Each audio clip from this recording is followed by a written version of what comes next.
We're gathered here today for an important discussion to better understand PFAS as hazardous substances and the impacts of regulating them under comprehensive environmental response liability and cleanup act, also known as Superfund, also known as CERCLA. But first, I want to thank our panel of distinguished panel of witnesses for joining us today to tackle what is really a difficult issue. Before we get started, I like to tell stories. I'm going to tell two quick stories.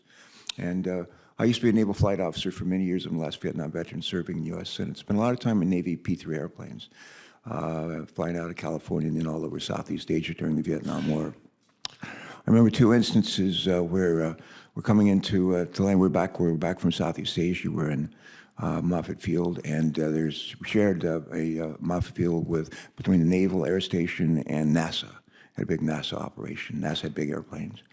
And early one morning, one of our Navy P-3s had been flying missions all night, was coming into landing at Moffett Field to debrief, and they had two runways, parallel runways. And the Navy P-3 landed on one of the runways. The traffic controller made a mistake and directed the larger NASA airplane to land in the same runway. It landed right on top of the P-3. Right on top of the P-3. We have 13-man crews. We lost about half of the crew. We lost everybody except for the fire crews, the firefighting crews who dispatched immediately, came and covered the planes in foam, and saved half of the crews. Fast forward about 20 years later. Good morning, Debbie.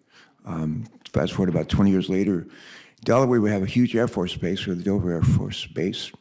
It is the land bridge that connects the United States to the Ukraine. It's one of the things we do with our C-5 and C-17 aircraft. And one day I was driving down State Route 1, which connects, some of you know, from I-95 to all of our beaches, Rehoboth and others. And we're getting just south of the town of Dover, our capital city, and approaching the Dover Air Force Base, and I could see black smoke coming up from the Air Force Base. And I drove another about a mile or two, and lo and behold, there was a huge Navy, not Air Force, cargo aircraft that had taken off. And when they take off, they have like 4 engines, and they have flight engineer and pilots. Taking off and flying up, and he got an engine warning light. I have 4 engines, got an engine warning light on one of the engines. And instead of the flight engineer shutting down the engine that was giving the warning light, shut down another one. So they ended up with a plane that was supposed to be flying to Europe with a full bag of fuel, full load of cargo on two engines. That doesn't work very well. And they turned around, they tried to get back and land and get into the approach path and land on the runway. Didn't make it. Went in about a mile short. Fire crews dispatched quickly to try to save the lives of the aircraft. Every life was saved. Every life. That's the good story. That's the good news. Bad news is there are a number of communities around Dover Air Force Base that now have polluted water that they drink. And so something that was designed to save lives has made life more difficult for some of the people who live there around that base. But I just wanted to share that with you. And I think there's a lesson to be known or taken away from those two instances, and that maybe will help inform what we're doing here today. This isn't a hearing just about firefighting foam, as you know. As we all know, thanks to modern chemistry, Americans have witnessed and welcomed, rather, the use of PFAS in many other forms, from non-stick pans and waterproof jackets to stain-proof furniture, fabric, and even as part of our health heart valve replacements. My guess is almost everybody here has PFAS in some form or fashion on our clothing, on our shoes, our shirts, or whatever, and maybe even in our bodies. What we've had for breakfast, what we had for dinner last night. But since the 1940s, more than 9,000 PFAS chemicals. Yep. That's right, 9,000 PFAS chemicals have been manufactured and used around the world. And chemists are still finding more uses for these chemicals, from enabling lighter weight materials for our electric vehicle batteries to ushering in high efficiency methods for cooling the energy-hungry servers that keep us connected to the internet. And frankly, PFAS chemicals have made, in many instances, life easier. but this has come at a significant cost. And that is the cruel irony of these chemicals and the very substances that can save lives, as I've mentioned earlier, and improve the quality of our lives may also put lives at risk. Major reason that these chemicals are so effective is that they simply do not break down in the environment as we know. And that's why they're known as forever chemicals. They also accumulate, as one might ask, where do they accumulate? Well, they accumulate in plants, they accumulate in animals, they accumulate in our water and our soil, and most regrettably in our bodies, as well as in the bodies of our children and our grandchildren. A number of these forever chemicals have been found to be toxic, causing liver damage, fertility problems, and even cancer.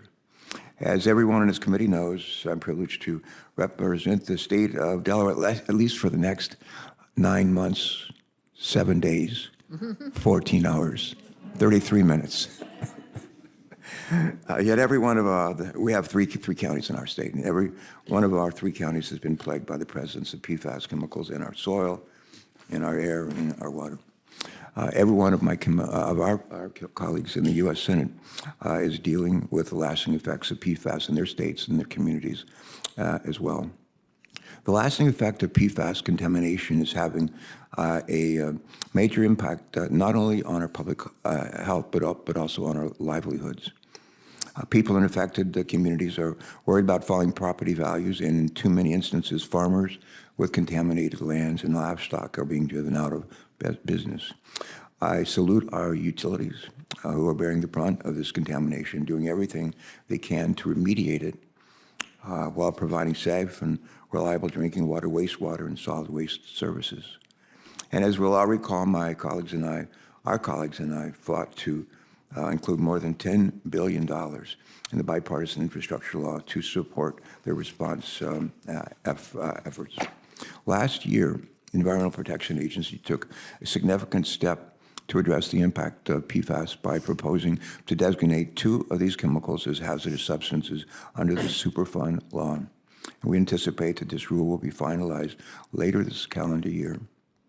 The Superfund law provides the government, as you know, with the authority to hold polluters responsible for environmental contamination caused by dangerous substances. And with this proposed designation, the EPA is doing good work to increase transparency around the prevalence of these chemicals while also protecting the environment and public health.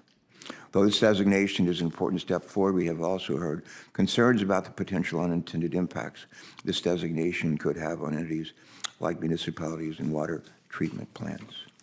These facilities and entities do not use these chemicals at all, but could be held responsible for downstream contamination simply because the contamination traveled through their facility.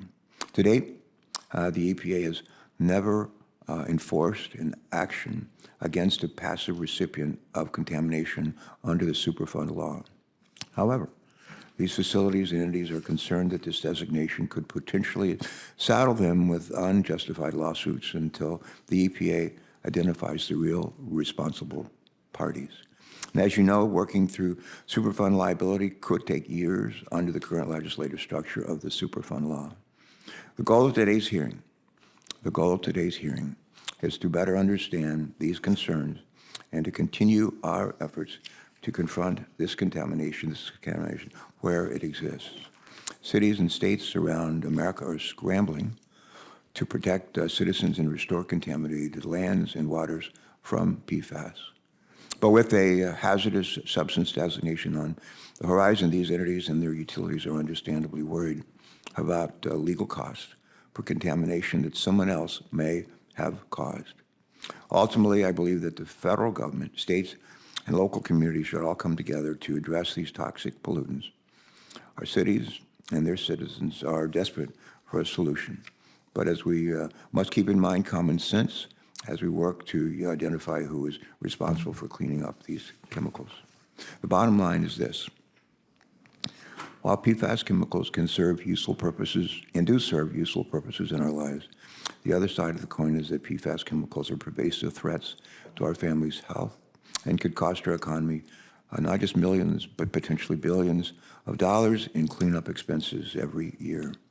According to the Minnesota Pollution Control Agency, it costs $50 to $1,000 to buy a pound of PFAS to make consumer products, but it costs $3 million to $18 million per pound to remove it from wastewater. Think about that. We need strategic national policies and investments to help us do several things. First, determine the spread of PFAS contamination. Second, identify the health threats that these chemicals can pose. And third, explore the best methods to rid our water and our lands of them. And finally, collectively find a path forward to make the actual polluters pay while protecting innocent partners.